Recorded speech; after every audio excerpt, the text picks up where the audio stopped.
Pregnancy नहीं हो रही? क्या आप भी काफ़ी टाइम से ट्राई कर रही हैं लेकिन रिजल्ट नहीं मिल रहा? आप अकेली नहीं हैं। आजकल बहुत सी महिलाएं इस प्रॉब्लम का सामना कर रही हैं, लेकिन सबसे ज़रूरी बात यह है इसका रीज़न समझना और सही ट्रीटमेंट लेना। अक्सर लोग सोचते हैं कि प्रॉब्लम सिर्फ फीमेल में होती है, लेकिन रियलिटी ये नहीं है। इनफर्टिलिटी के कई कारण होते हैं। आज के इस वीडियो में मैं आपको बताऊंगी फीमेल इनफर्टिलिटी क्या होता है, इसका मेन कारण और इसका इफ़ेक्टिव ट्रीटमेंट। अगर आप टाइमली एक्शन लेते हैं तो प्रेगनेंसी बिल्कुल पॉसिबल है। सबसे पहले समझते हैं कि इनफर्टिलिटी होता क्या है।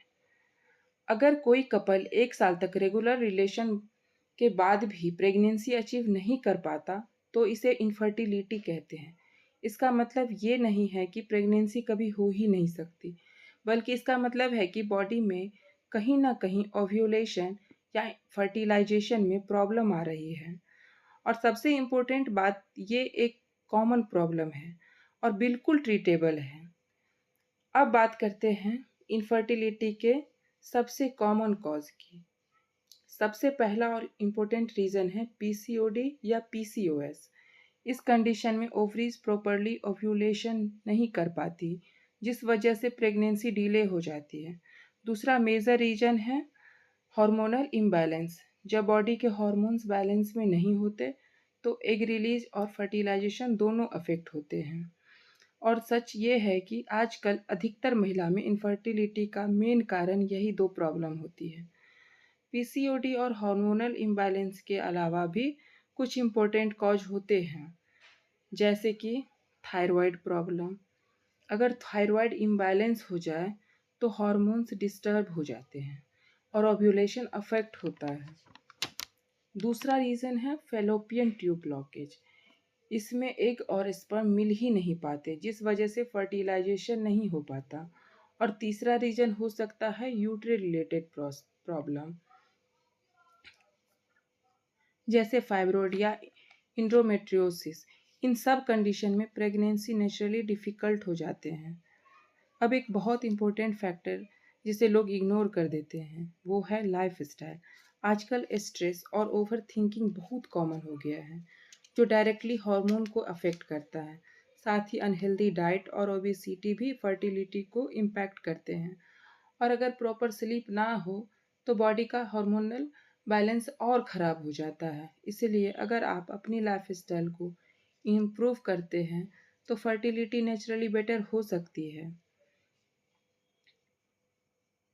अब बात करते हैं उन सिम्टम्स की जो इनफर्टिलिटी की तरफ सिग्नल देते हैं।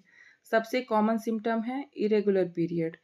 कभी पीरियड टाइम पर आता ही नहीं या बिल्कुल डिले हो जाता है। दूसरा इम्पोर्टेंट साइन है पीरियड्स का बिल्कुल ना आना। और तीसरा हार्मोनल सिम्टम्स, जैसे एक्ने, एक्सेसिव हेयर ग्रोथ। अगर आपको ये साइन बार बार दिख रहे हैं तो उन्हें इग्नोर ना करें और टाइम पर डॉक्टर से कंसल्ट करें।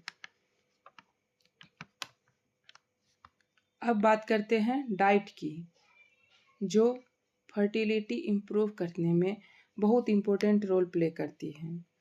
आपको अपनी डेली डाइट में फ्रेश फ्रूट और वेजिटेबल्स इंक्लूड करने चाहिए। साथ ही नट्स और सीड्स जो बॉडी को एसेंशियल न्यूट्रिएंट्स देते हैं।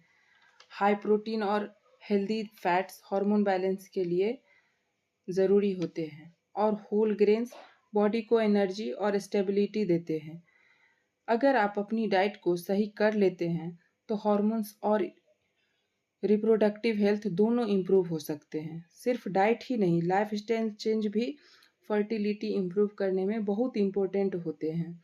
आप डेली थोड़ा एक्सरसाइज या योगा करें, इससे बॉडी एक्टिव रहती है और हार्मोनल बैलेंस होते हैं। साथ ही स्ट्रेस को कंट्रोल करना बहुत ज़रूरी है, क्योंकि स्ट्रेस डायरेक्टली फर्टिलिटी को अफेक्ट करते हैं। और सबसे इम्पोर्टेंट, स्मोकिंग और अल्कोहल से दूर रहें।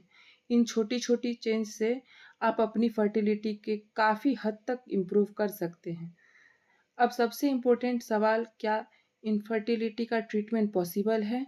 जी हाँ, बिल्कुल पॉसिबल है। होम्योपैथी एक ऐसा ट्रीटमेंट है जो सिर्फ सिम्टम्स नहीं बल्कि रूट कॉज पर काम करता है। ये बॉडी के हार्मोन को नेचुरली बैलेंस करता है और पीसीओडी, थायराइड जैसे प्रॉब्लम को इम्प्रूव करता है।